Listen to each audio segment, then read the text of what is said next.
Hi guys, welcome back to my channel. Today I just wanted to do a quick little video that just talks about 6 things that I wish I knew before I had my son.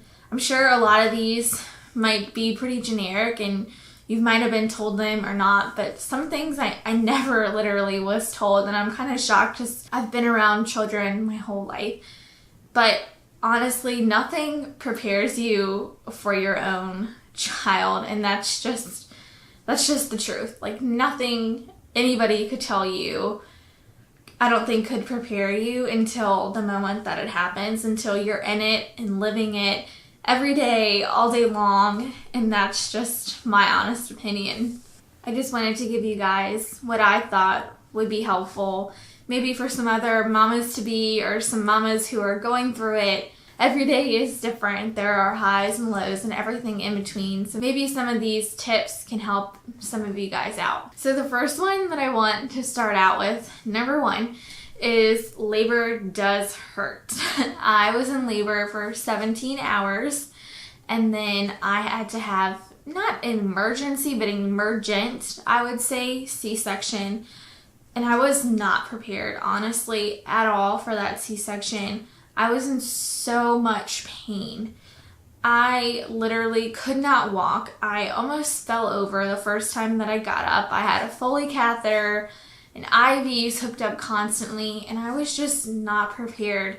I would say a good tip is be prepared either way. If you're going to have a vaginal birth or just in case you have to have a C-section, make sure you're prepared for both mentally and in that postpartum period. There are some differences between vaginal and C-section on stuff that you're going to want. I'm going to be making a video coming out soon on my C-section birth and also what I think are C-section essentials for mamas that you don't want to miss that video if you think you're going to have a C-section. Next, this one is a big one. You will kinda, maybe-ish, sleep again. In the beginning, it is so rough and hard, and we were so exhausted. We were night shift workers, so we were used to working all night and sleeping all day. And those kind of like uprooted our lives after we had Owen, and we were just exhausted all the time, chronically. I never drank coffee before, but now I pretty much have a cup of coffee every single morning to just make myself get through the day and not be so tired and exhausted.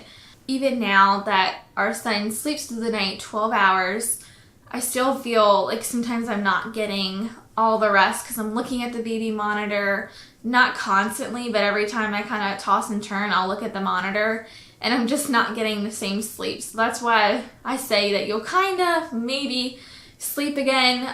Every baby's different. Some babies just don't like sleep and don't sleep through the night. Some babies will sleep through the night, all night from a young age, or 8 months, 10 months, a year old. It just depends on every baby. But sleep is so important. So whatever you have to do, you need to get some sleep. So number 3, throughout my pregnancy, I stressed, I would say, the whole time. I had a lot of different challenges throughout my pregnancy, which I'll make a video on my pregnancy journey. But I was just chronically stressed. And even after Owen was born, I still stress about him every single day. I just want the best for him. I want him to be healthy and thriving. And I think that's just every mama's worry, is we just want our child to be okay. Like, we just want them to be thriving.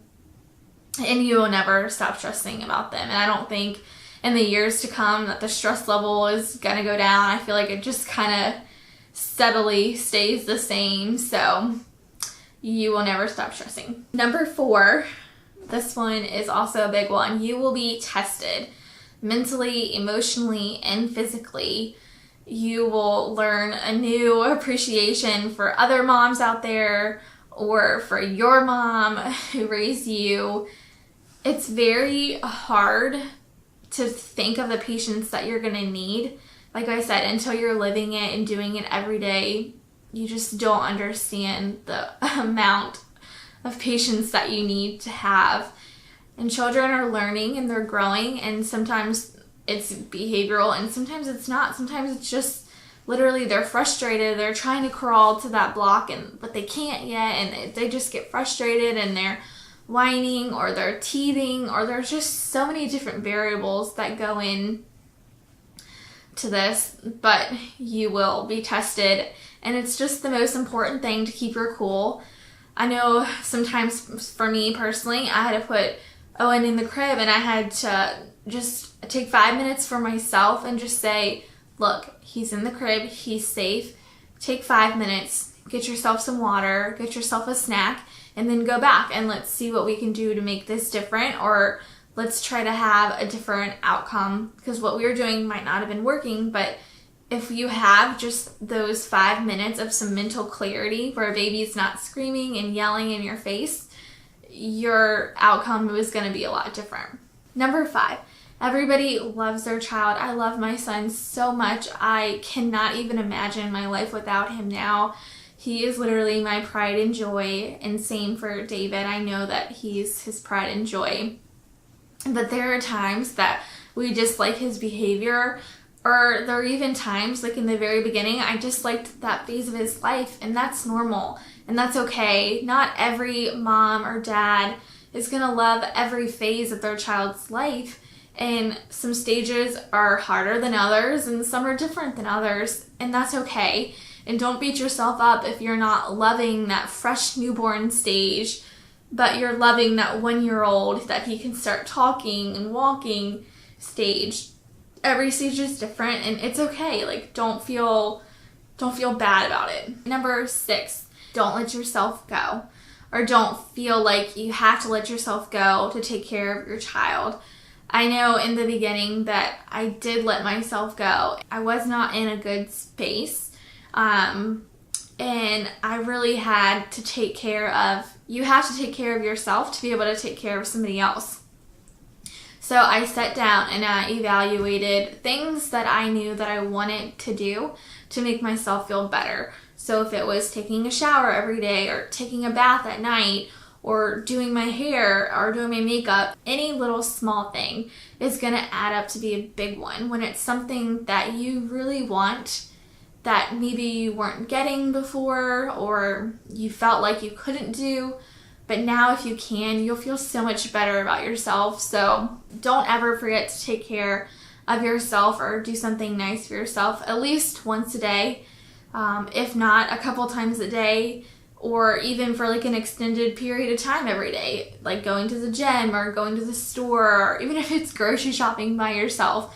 To me, that feels like a treat these days, so never forget about yourself, mama. I hope you guys liked this video. If you did, give it a thumbs up. Also, comment below what you wish you would have known before you had a child. Also, hit that red subscribe button and turn that notification bell on so you never miss when I upload another video again. Bye.